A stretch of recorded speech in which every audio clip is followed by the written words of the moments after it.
Hey everyone, welcome. Today, we're going to dive into a really powerful book by A.G. Mohan, who was actually one of the closest students of the legendary Sri T. Krishnamacharya. Now, this isn't about trendy yoga poses. Nope, this is a practical and philosophical guide that goes back to the classical, holistic tradition of yoga. It's all about finding balance, clarity, and, well, inner reintegration. Let's explore how. All right, so here's the game plan for today. First, we're going to look at why we even need this idea of reintegration in our modern lives.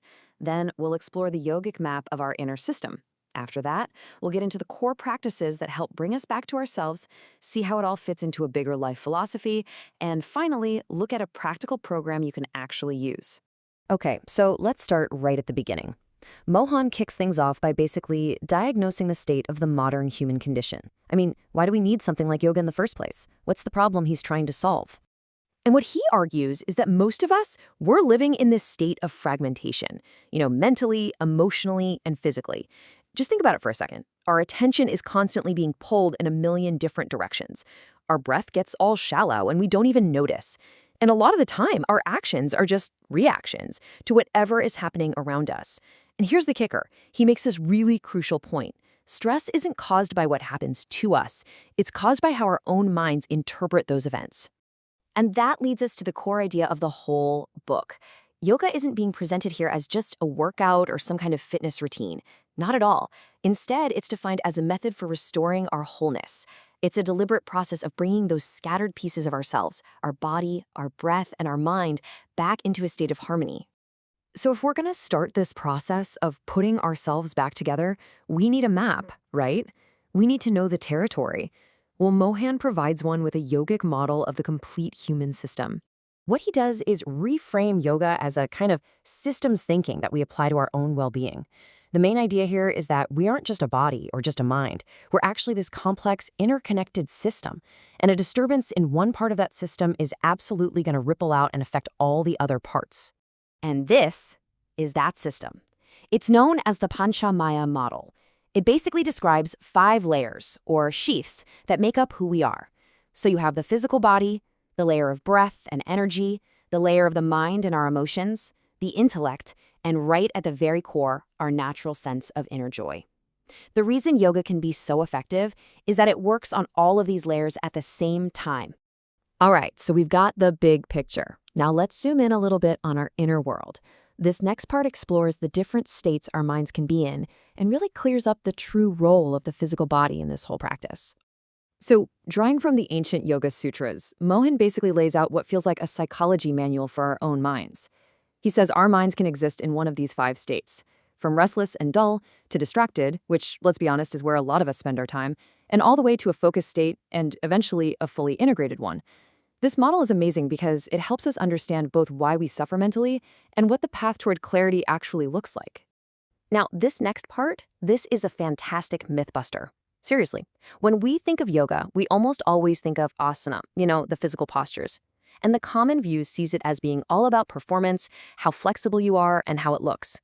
But Mohan completely flips that script.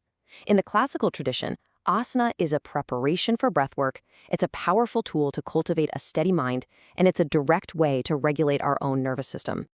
So what's the big takeaway here? It's this. Why focus on the body with all these specific postures? Well, because the body is our most tangible, our most accessible doorway to influencing those much subtler layers of the mind and our emotions. It really is our starting point on the journey inward.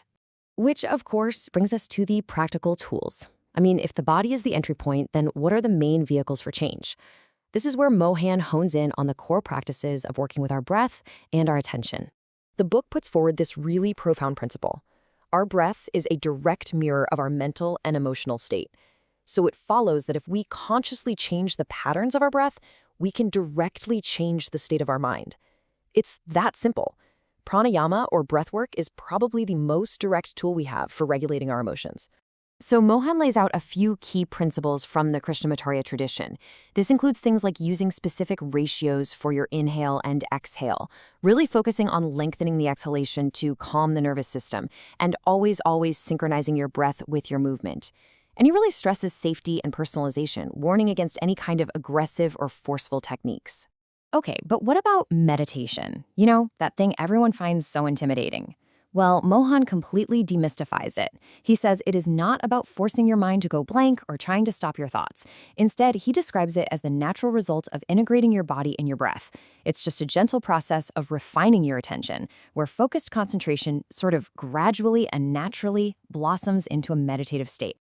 All right, so now let's zoom back out and see how all these different practices actually fit into a bigger picture, because they don't just exist in a vacuum. Mohan shows how they're part of a much larger, comprehensive philosophy for living a really meaningful life. And here it is, the famous 8-limbed path of Ashtanga Yoga. And just notice, asana and pranayama, the physical postures and the breath work, are only limbs 3 and 4. See how they're built on a foundation of ethics and personal disciplines? And from there, they lead us toward these deeper states of concentration, meditation, and finally, integration. Now, Mohan puts a special spotlight on 2 limbs that, honestly, get overlooked a lot in modern yoga. The first one is swajaya, which is the discipline of self-study. And this doesn't just mean reading books. It's the actual practice of deep, honest self-reflection, so we can understand our own patterns and tendencies. And the second one is pratyahara. This one is so important. It's the skill of consciously pulling our senses back from all the constant external stimulation. It's about learning to turn our awareness inward, and it's really the essential bridge that connects the outer practices, like asana and pranayama, with the inner practices, like meditation. And that brings us to the final piece of the puzzle, the practical application. The last part of the book takes all of these concepts and brings them together into a structured, progressive program that really anyone can follow. The cool thing about Mohan's program is that the focus isn't on twisting yourself into a pretzel or doing extreme breathing techniques. Not at all. Instead, the core principles are all about consistency over intensity, cultivating self-awareness so you know what you really need, making slow and gradual progress, and, maybe most importantly, personalizing the practice so that it fits your own unique body and mind. And this all leads to a really powerful final takeaway. Mohan reminds us that this path of reintegration, it's not a 30-day challenge. It's not a quick fix. It is a lifelong journey of self-discovery and cultivation. So I want to leave you with this question to think about. This explainer has given you a kind of map of the territory and a look at the tools for the journey. So the only thing left to consider is this. What's the very first, small, simple step that you can take to begin?